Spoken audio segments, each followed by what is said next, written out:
जय श्री महाकाल। हर हर महादेव। दोस्तों, यदि पति और पत्नी में आपस में नहीं बनती है और बार बार लड़ाई झगड़े होते रहते हैं और एक दूसरे से बातचीत करना भी बंद कर दिए हैं पति पत्नी, और उनके भी जो बोल चाल है टोटल इतना बंद हो चुका है, नाराज़गी इतनी ज़्यादा है कि पति पत्नी के बीच संबंध विच्छेद यानी कि तलाक की स्थिति बन गई है। दोनों एक दूसरे को देखना पसंद नहीं करते। तो एक सरल सा उपाय तुलसी के पत्ते से मैं आपको बताने जा रहा हूँ। यदि आप तुलसी के इस पत्ते को अपने किसी भी पहनने वाले कपड़े में एक रात के लिए भी आप रख लेते हैं और सामने वाला व्यक्ति जिसके लिए भी आप इस उपाय को करेंगे, वो पुरुष हो चाहे स्त्री हो, लड़का हो लड़की, कोई भी हो, इस उपाय को करते ही वह मात्र 24 घंटे के अंदर आपके लिए बेचैन हो जाएगा, आपसे बात करने के लिए व्याकुल हो जाएगा, आपको मनाएगा, खुद आकर आपसे माफ़ी मांगेगा। तो ऐसा शक्तिशाली उपाय मैं बताने जा रहा हूँ। इस उपाय के बारे में आप जानना चाहते हैं, इस वशीकरण उपाय के बारे में, तो मेरे इस वीडियो पे बने रहें। और साथ में चैनल पे पहली बार आए हैं तो चैनल को सब्सक्राइब करना ना भूलें। साथ में बेल आइकन को क्लिक कर लें।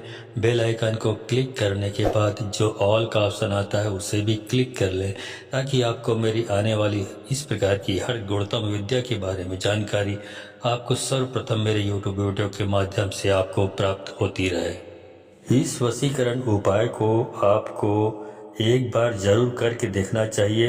इसके इतने अच्छे परिणाम प्राप्त होंगे कि आप सोच भी नहीं सकते। जिसके लिए भी आप इस उपाय को करेंगे, हमेशा वह आपके बारे में ही सोचेगा, आपकी ही चिंता करेगा और आपके लिए ही जिएगा और मरेगा। उपाय को जानने से पहले आप सभी से अनुरोध है कि इस उपाय को पूरे विश्वास के साथ करें। जितना विश्वास और धैर्य के साथ उपाय को करते हैं, उतना ही यह आपके लिए असर करता है। अगर आप इसे ठीक प्रकार से कर लेते हैं तो यकीन मानिए 24 घंटे के अंदर यह अपना प्रभाव, अपना असर सामने वाले पर शुरू कर देता है। अच्छी तरह से इस प्रक्रिया को समझने के लिए वीडियो के अंत तक बने रहें। इस उपाय को करने के लिए आपको तुलसी के पत्तों की ज़रूरत पड़ेगी। तो आप तुलसी के पत्तों को दिन में ही तोड़ लें। और ये प्रयोग जो करना है आपको रात में करना है। रात में 8 बजे और 1 बजे के बीच में करना है। मतलब 8 बजे से पहले और 1 बजे के बाद में नहीं करना है। तो इतना समझ लीजिए। तो आपको करना क्या है, आपने पत्ता तोड़ लिया, तुलसी के पत्ते आपने तोड़ लिया दिन में। उसके बाद उसे पानी में अच्छी तरीके से धोकर साफ कर लीजिए। साफ करने के बाद उसको अच्छे तरीके से भगवान के चरणों में, या आपकी जो पूजा घर है वहाँ पे उनके चरणों में भगवान के रख दीजिए। उसके बाद रात के होने का इंतज़ार करें, और जब रात 8 बजे कंप्लीट हो जाए उसके बाद आप इस उपाय को करना शुरू करेंगे। तो उसके लिए क्या करेंगे, आप एक एकांत कमरे में बैठ जाएं। एकांत कमरे में बैठें और साथ में स्वच्छ वस्त्र पहन लें और नहा धोकर फ्रेश हो जाइए। अशुद्ध ना हो, इस बात का ख्याल रखें। उसके बाद एक आसन बिछा लीजिए, उस पर पालथी मार के बैठ जाइए। बैठने के बाद तुलसी के पत्तों को अपने बाएं हाथ में रखिए और दाएं हाथ से ढक लीजिए। ढकने के बाद जिस भी व्यक्ति को, जिस भी पुरुष या जिस भी महिला को आपको वश में करना है, वशीकरण करना है, उसको अपने बस में लाना है, तो जिसके लिए आप प्रयोग करना चाहते हैं, जो भी महिला पुरुष हो, लड़का हो लड़की हो, तो उसका ध्यान करें। उसके जो चेहरा है और उनके जो चित्र है उनको अपने दिमाग में बिठाइए। कम से कम 5 मिनट तक ध्यान करते रहिए। ध्यान इधर उधर भटकना नहीं चाहिए। लगातार उनको अपने ध्यान में लाइए। लाने के बाद आपको ये मंत्र बता रहा हूँ, इस मंत्र का उच्चारण करके 5 बार फूंक मारनी है। मतलब एक बार पढ़ना है मंत्र को, उसके बाद फिर फूंक तुलसी के पत्तों पर मारनी है, उसके बाद फिर एक बार पढ़नी है, एक बार फिर फूंक मारनी है। इस पर 5 बार पढ़ना है, 5 बार फूंक मारनी है। मंत्र इस प्रकार है: ओम ऐं ह्रीं अमुकम वश्यम कुरु कुरु स्वाहा। तो ये जो मंत्र मैंने बताया, ओम ऐं ह्रीं वश्यम अमुकम वश्यम कुरु कुरु स्वाहा, तो यहाँ पे जो अमुक है इसको आपको जब आप उच्चारण करेंगे मंत्र का, तो अमुक जो शब्द मैंने बोला हुआ है उसको हटा देंगे। अमुक के बदले में जो भी महिला है, जो भी पुरुष है, जो भी लड़का है, लड़की है, उसके नाम का उच्चारण करना है।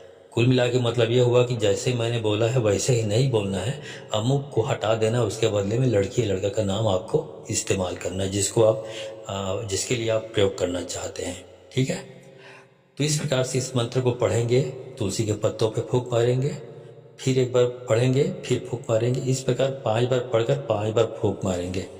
और जब ये काम हो जाता है उसके बाद उस तुलसी के पत्तों को अपने जो भी कपड़े आप पहनते हैं या पहने हैं उस कपड़े में जेब में डाल लें उसको, और डालने के बाद वैसे ही सो जाए। तुलसी के पत्तों को निकालना है, अपने से अलग नहीं करना है। अब ये हो गया, वैसे ही सो जाए रात को, और जब सवेरे उठे तो सवेरे फिर नहा धो लें, स्वच्छ हो जाए, और होने के बाद कपड़े को आप निकाल दें और कपड़े से निकाल के आप दूसरा कपड़ा पहन लें। और उसके बाद जो तुलसी के पत्ते आपने रखा हुआ था पुराने कपड़े में, उसको आप किसी भी बर्तन में रख लें या तो किसी भी पुड़िया में बांध कर रख लें। इसको आपको करना क्या है, इसको आपको कोई भी नदी है या सरोवर है जहाँ उस पर आपको विसर्जित करना है। यदि आपके घर के आसपास तालाब है या नदी है तो वहाँ पे इसको विसर्जित कर दें, बहा दें। लेकिन बहुत सारे लोग होते हैं जिनके घर के आसपास या थोड़ी दूर में भी इस प्रकार नदी या सरोवर या तालाब जिसको बोला जाता है नहीं होता है, तो वो एक काम कर सकते हैं कि वो एक गिलास में पानी रखें, पानी में तुलसी के पत्तों को डाल दें, डालने के बाद अपने घर के छत पे चले जाएं और वहाँ से जो जमीन है इतना याद रखें, जमीन में आपको पानी को छत से गिराना है, लेकिन वो गटर नहीं होना चाहिए, नाली नहीं होनी चाहिए, जमीन होनी चाहिए फ्लैट। तो इस प्रकार आपको गिरा देना है, पानी से तो गिर जाएगा, तुलसी के पत्ते भी गिर जाएंगे, पानी भी गिर जाएगा। उसके बाद जैसे जैसे जमीन में पानी सूखता जाएगा आप देखेंगे चमत्कृत रह जाएंगे, आप आश्चर्यचकित रह जाएंगे। आप जैसे सूखते जाएगा जमीन के अंदर वो पानी, वैसे वैसे ही सामने वाले पे वो आपका जो उपाय है वो काम करने लगेगा और सामने वाले इंसान पर इसका असर शुरू हो जाएगा और वह इंसान आपके करीब आ जाएगा। दोस्तों, यह इतना शक्तिशाली उपाय है कि इसका रिजल्ट आपको 24 घंटे में ही देखने को मिल जाता है। लेकिन आपको जैसा मैंने बताया वैसे ही करना है, क्योंकि बहुत सारे लोग कई बार गलत तरीके से कर लेते हैं जिसकी वजह से उपाय में सफलता नहीं मिलती है और फिर हमें कहते हैं गुरुजी हमने बहुत सारे उपाय किए हैं, करे हैं, लेकिन हमें सफलता नहीं मिल रही है। तो इस बात का विशेष करके ध्यान रखें कि पूरी सच्ची श्रद्धा के साथ आपको उपाय करना है। मन में किसी प्रकार का संदेह का बीज उत्पन्न नहीं होना चाहिए उपाय करते वक्त। यदि आपके मन में थोड़ा सा भी संदेह, भ्रम की स्थिति पैदा हुई तो जो भी आप उपाय कर रहे हैं वो सफल नहीं हो पाएगा। तो दोस्तों, ये जानकारी आपको कैसी लगी? अच्छी लगी हो तो अधिक से अधिक लोगों को शेयर करें ताकि अधिक से अधिक जानकारी को लोग जान करके, परिचित होकर के इसका उपयोग करके अपने आप को इस काबिल बना सके कि अपनी इच्छा की पूर्ति कर सके। तो आज के लिए बस इतना ही, मिलता हूँ अगले वीडियो में, तब तक के लिए धन्यवाद। जय श्री महाकाल, हर हर महादेव।